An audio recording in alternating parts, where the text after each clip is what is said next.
Thobela, ke le dumedisha go tswa go lenanego la rona ezempilo zwa motakalo with Dr Pru.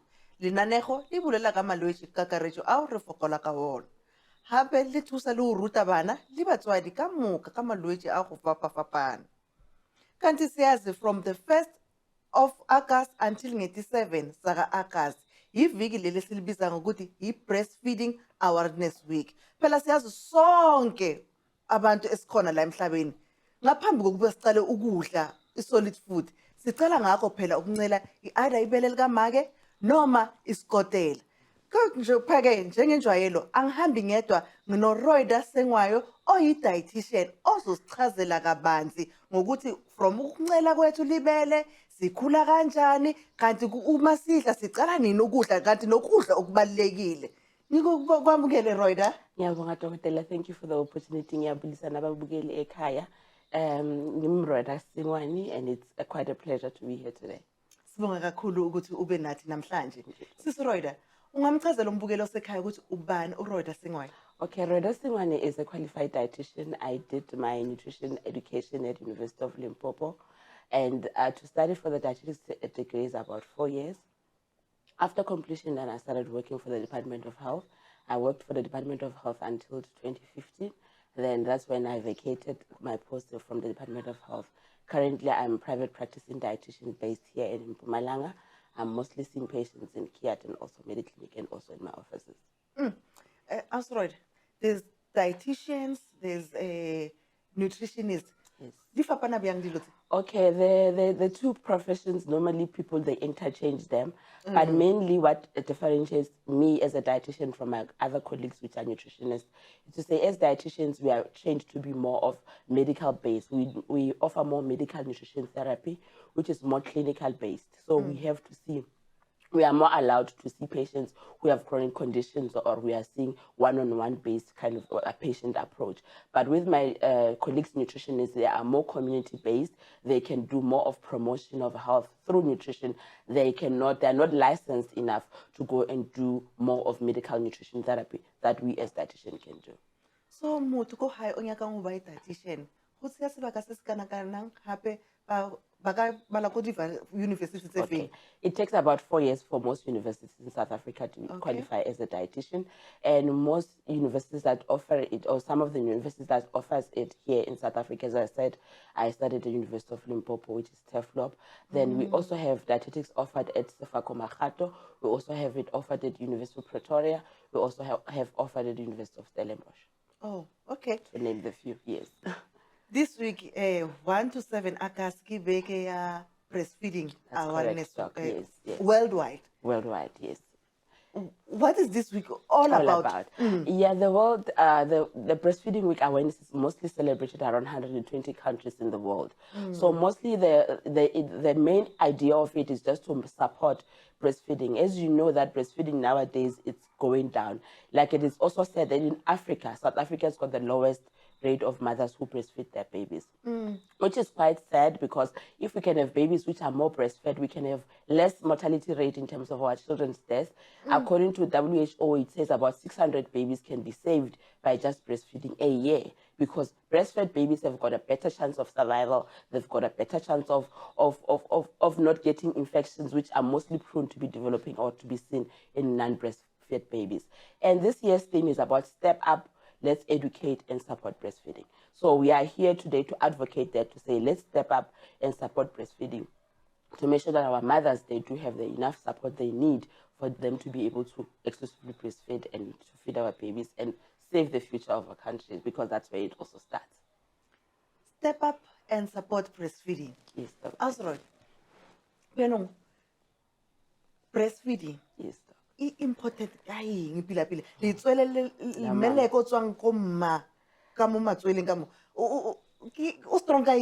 the main thing that I will also mention with breastfeeding, it's a life fluid in terms of a body. It's a life tissue.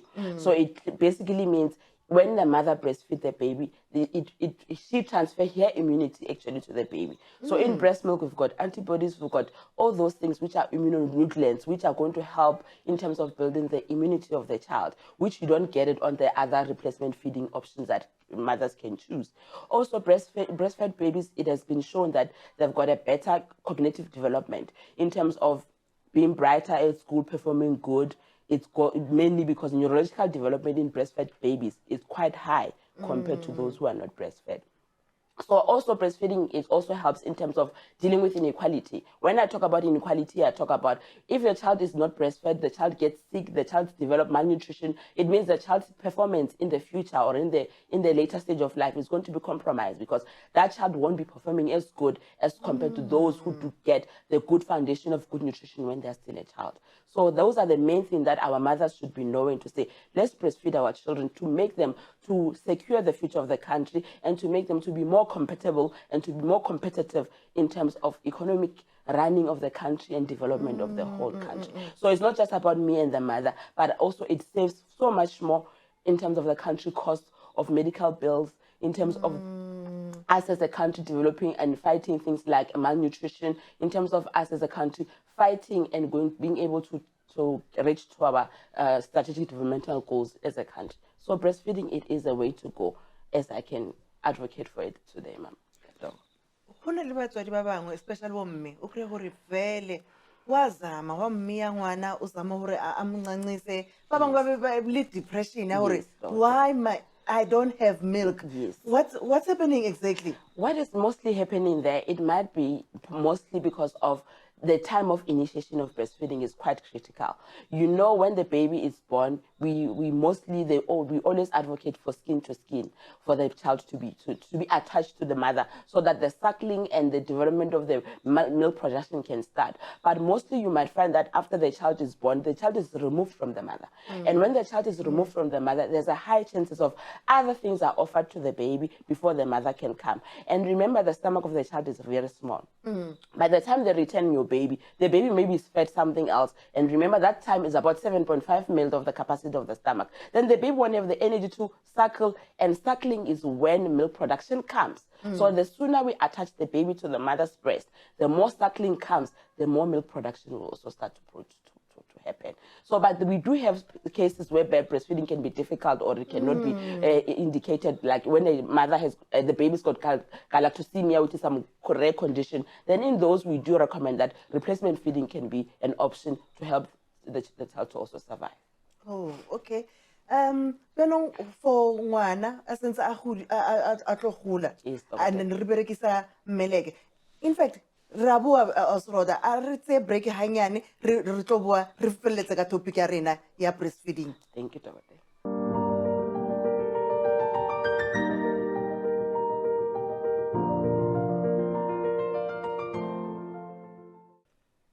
Welcome back, Mbugeli. Sisaqhubeka netopic yethu ye breastfeeding kanye nokudla esikudlayo uma sesikhulile. Rhoyda. Yes, doc. Right, since what happens to the bomme babasana le mmeleke and then tshwantse ba berekise formula feeding. Yeah. How do we prepare formula feeding? Yeah, I think that is a very important topic to also address, because most parents, they just do it the wrong way, and that's where we find a lot of malnutrition that is mostly aligned to babies who are replacement fed in terms of this is formula feeding. So normally the correct way of preparing the formula is by adding milk first in the container that you're preparing your child's feed in. But mostly we find that parents are putting the formula first, the powder first, then they put the water on. And that can result in more risk of over dilution or under dilution. Then when it can be an incident of over dilution, that's when you're not giving enough nutrients, then your child is at risk of developing malnutrition. And when there's a malnutrition, remember also the cognitive development of the child, they're even going to get more worsened. Then when there's a chances of under dilution, you might find that then the child will have things like constipation. That will be a problem as well for the child, because now the concentration of the formula is not as good in terms of digestive enzyme and in terms of the metabolizing of it in the whole body. So preparation of replacement feeds is very critical, and mostly it must be done followed according to the instruction that is normally written on the packaging of that specific, because it differs from one company to one company how to prepare their formula. There's no standard. So it's important for those who choose to replacement feed to make sure that they check what is it, the standards of proportion in terms of liquids and the powder it is. Okusho ukuthi la esikoteleni ngaphandle ufanele nifunde ukuthi uprepare kanjani. Bakubhaliwe dokotela. Awusiroda siphila esikhathini sibhizi bomake babhizi bayasebenza abanye they have to go far bayemhlala lapha emsebenzini bashiya abantwana ekhaya bashiya abantwana nabo aunt utho ukuthi sometimes kukhona lokho ukuthi sikhiphele ilibisi emabhodleleni ukuthi si express silishiye lapha ngabe ku right noma abanye uthola ukuthi balifaka na ku microwave akusichazele nje ukuthi okay expression is one thing that also it's important mawungathola ukuthi umama uhlala nala mntwana akhona khona kuba nzima kakhulu mawuthola ukuthi umntwana uhlala ekudeni mara if we find ukuthi uyakhona ku express alibisi lakho it says you can express the breast milk and it can be stored in room temperature for 8 hours. So it means if you are a mother who's working, you can express the day before, as long as it's going to be enough quantity, then the child can drink the milk the next day without it being spoiled. But if you are not sure about the temperature and maybe it's a bit humid, it's a bit hot, you can put it in the fridge. It lasts about 6 days in the normal fridge before it gets spoiled. Or it can be stored in the deep freezer for about 6 months in that way. And also you talked about how do we defrost it if maybe I put it in the deep freezer. The best way to defrost it, you let it lie in the room temperature for it to defrost. But if you put it in microwave, there's a process called degeneration. Degeneration whereby the protein, the properties of the milk are being destroyed in that regard. So we don't want denaturation to happen because microwave there's a high voltage of X-rays or whatever that are going to denature the milk, and the milk might not be as good as it is what's supposed to be before it was even processed in that way in terms of defrosting it. Siyazi kakhulu ukuthi umntwana maqeda ukuzalwa banokukhala kakhulu ngesisu especially colic masikhuluma ngecolic abdominal pain sisuke sikhuluma ngani and why common kakhulu kulabantwana abancela isikotela colic normally it is said that it's not explainable it's not easy to diagnose because when a baby has colic they cry and normally when a baby is born uyakhala vele umntwana, that's the way I communicate now. Mara the only way to see good umntwana muno colic uzobona the expression of crying, it's more like screaming, it's more like violent kind of cries, and the baby will be crying without no apparent reason. Mom check out maybe the diaper is not wet, then the baby was just resting out of the blue, then it's just like but it's also said we must also be aware of colic, it lasts up to 10 to 12 weeks. That is when colic normally stops. But it's more prominent between 2 to 3 weeks. It's normally there that you find a lot of babies which are having more colic episodes. And as you said, Dr. Colic is more seen in infants which are replacement fed or who are formula fed, mainly because of the stomach capacity and digest and maturity, because colic it causes a lot of bloatness, a lot of gas forming. So you might find that the baby cannot be able to digest that formula much better. And if we go back to celebration of breastfeeding, is to say breast milk is more easily digestible because it's more human form. As I said, it's more of a body tissue, so the baby can easily digest it and accept it. But with formula, it's going to be more difficult because there's something called weigh and casein ratio. Weigh and casein, I always make an example to say, if we libisi endlini leselimoshekayo, uyalibona liya separate. Mal separate kune part yokuthi ngathi liba more cheesy, liba namafutha ngathi inkomazi, if I can more like buttermilk, not using the name. Then there's more of the watery part.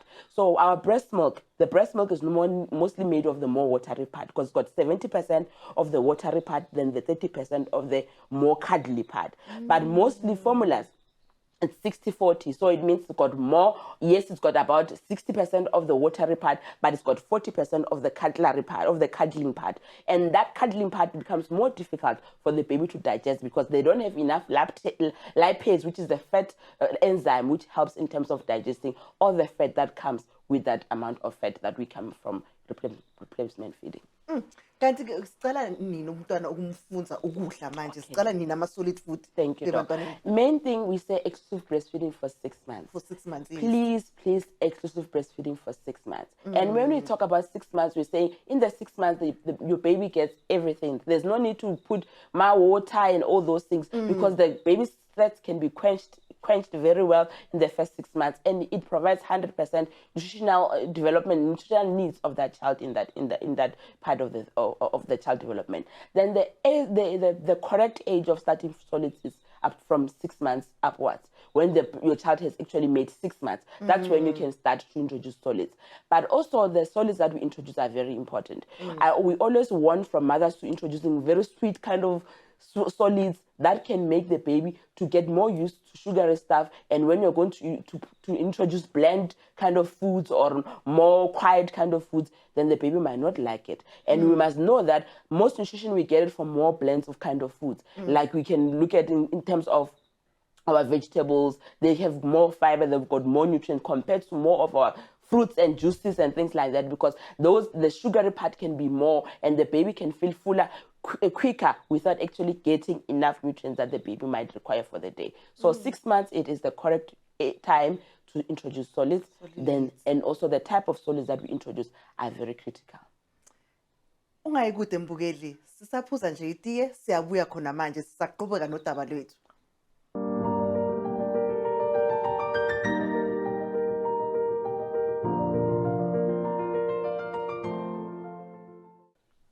Welcome back mbukeli, lapha ekhaya sisaqhubeka nodaba lwethu le-breastfeeding.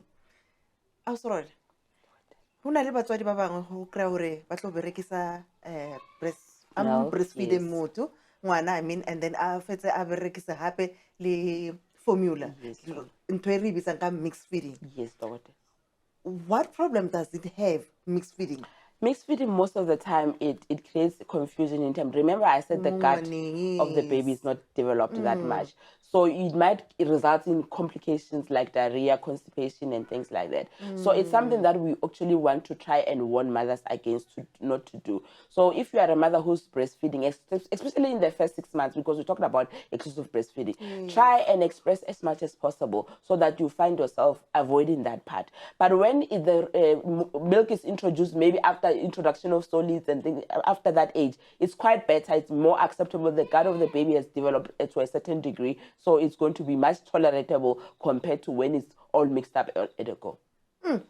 Awusorole, since ungwana wa thoma watsha beno, we can see nowadays abantwana bakhula bakhulu ngomzimba, lokho sikubiza ukuthi obesity. Can we go through eating disorder kahle hle? Yes, yeah, we especially the obesity. Masithi obesity ibangwa yini kanti singayipreventa kanjani? Obesity is mostly about the amount of adipose tissue that you find. Adipose mafutha lawo now emzimbeni. So if unamafutha lamaningi, it will normally show because now your body is packing a lot of the energy that is being stored as fat. And obesity mostly it comes because uthola ukuthi umntwana unikwa kudla lokune energy leningi. And okunye ukudla lokune energy learning akuna nutritional value, because we find that in our current state of living, we find buying fast foods, buying fizzy drinks, like empty calorie kind of feeds are more accessible and they are more convenient. But it's something that we need to move away and warn our communities out there to say, this has got a very detrimental health effect on the kids, because the child, you might find that the child is big, but the child has got malnutrition problems in the sense of what there's obesity, in the sense of there's vitamin deficiencies, because the child is eating a specific fast food every now and then, and those fast food, they don't have the fiber, they don't have all the vitamins that we require for the child to be growing well. But the sad thing about reality today, when the child in the society is bigger, some people, they embrace that child. Yes. They say, oh, no, and those are the things that we must try and avoid. We understand that those kids who are born big, you know, but there are those instances of what you might find that a lot of energy which the child doesn't need. And as I'm stressing to most of the energy that we get, it doesn't have nutritional value. We get a lot of fat, we get a lot of carbohydrate, which is simple sugars. We don't get our vitamins, we don't get our phytochemicals, we don't get our fiber, we don't get the fundamental parts of food that we're going to be getting if we give that child kind of home prepared or whole food. Kanti uma silokhu si-embrace ubukhulu komzimba, yiziphi inkinga umuntu angabhekana nazo? Mostly the children like that, they are more prone to develop diabetes. They are more prone to develop hypertension. They are more prone to develop hyperlipidemia, which is cholesterol. And those are the health issues that normally we're not seen within our age group. But now, because of our eating habits and our economical way of what physical activity, PlayStation, the mother's like, oh, my child doesn't go anywhere. I like that way. She's disciplined. But is that good way? Is that how we raise? It's not the same way. So let's try and make sure that we prepare meals in the houses. And even if you cannot prepare, there are those places where you can buy convenient food which are already prepared for you. So let's try and push for preparation of home-based meals. And also, remember, meal times is also about teaching the child. Because when I'm telling that specific fast food, what are you telling your child? The way and we're actually killing our generation. We're actually costing the country a lot of money. And those are the regrets that we're going to live with if we don't change our ways of feeding our children. The way to change it is how do we prevent it? Mainly doctors would say, let's go back to our cooking. Let's go back to make sure we embrace, we love whole foods. Let's go back to introducing fruits and vegetables and proteins which are not highly processed, proteins which are not deep fried, because most of the fast foods, they are mostly deep fried. The food that we eat, the foods might be good. If I can make an example to say, most fast food, they sell potatoes in terms of chips. But if you can have a potato in terms of boiled or in terms of baked in the house, it's still good. Remember, now you're going to get the fiber from the potato, and also the amount of energy that was added onto the potato is not there when it's boiled or when it's baked compared when it's deep fried. So it's about the choices that we actually make to say, let's move away from this thing. Let's rather prepare. If we cannot prepare, we can hire people who can assist us. Why can't we have people who can come and fill in the gap? Because that is about preserving the health, the future of our children, which is very crucial. And that is, you remember, when our children are more sick, that means the economy is also suffering. You as a mother in the house, you're not stable, you lose work because now you have to take of a sick child. But if your child is well taken care of in terms of nutritional background, is solid, is strong, then you know that those health problems are not going to be something that you need to worry about. Kanti uma sifuna ukwazi ukuthi ukuphi ukudla okubalekile umuntu afanele ukudla daily, especially abantwaneni, ikuphi ukudla okubalekile? Okay, we have different types of food, but mostly there is energy, which we get carbohydrates. Carbohydrates gives us energy, and the carbohydrate, let's finish it, is complex carbohydrate. Complex whole wheat, brown rice, brown bread. Those are the energies food that we eat. We need protein as well. Protein, we get it from meat, we get it from milk, we get it from beans, we get it from soya. We need those as well. We also require fruits and vegetables where we get a lot of vitamins, a lot of antioxidants, a lot of phytochemicals, a lot of fiber, which is very important. Remember, other nutrient that we mostly overlook is water. How often do you even ask if your child is drinking water? So, and you know, water is required for metabolic functioning of the body, absorption, mobilization, all those things, kidney function, all those things are required for the body to function okay. So let's remember in terms of water intake as well, to make sure that our water is also taken care of. Siqhubeke nedaba lethu, especially when it comes to constipation. Ukuphi ukudla mhlambe oku-associated nokuthi kugcine kukhosa ukuthi umntwana abe ne-constipation? It's mostly highly refined foods. Like if I can say, maybe our white breads, they're highly refined. They don't have any fiber. Remember the brown bread, those smaller things that you see on the bread, I don't know what can I call them, those those are fiber particles which are very good in terms of helping you to be regular. So we need to make sure that we move from highly processed foods, we take enough fiber, we take enough water so that we can prevent. And physical activity is also very important to say, let's be physically active, because when you're active, the whole body receives nutrients and there's movement, which is very good. So let's try and make sure we move from highly processed food, especially food that are not going to give us enough fiber in our diet. Kafishane nje ungathini kumbukelo osekhaya about anorexia nervosa? Okay, anorexia nervosa is an eating disorder. Anorexia is it mostly happens to people who fear food. Umuntu makazibuka espilini uthi ngistudla, I don't want to eat. That is a sign, and also very bad because you also lose out on nutritional value. Then we also have bulimia, which is another eating disorder, but that is mostly about making yourself to vomit just after meals. Mbukele ekhaya, sibonga kakhulu isikhathi sakho, sibonge nesikhathi sakho Sis Rhoyda. Kanti niyazi ukuthi ningasilandela lapha ku social media, ku Instagram as Dr Pru, and also naku YouTube yami lapho ngikuthi Dr Pru. Nisale kahle babukeli, siphinde sibonane next week Tuesday ngo 7 o'clock khona la ku Soweto TV. Nilale kahle babukeli emakhaya.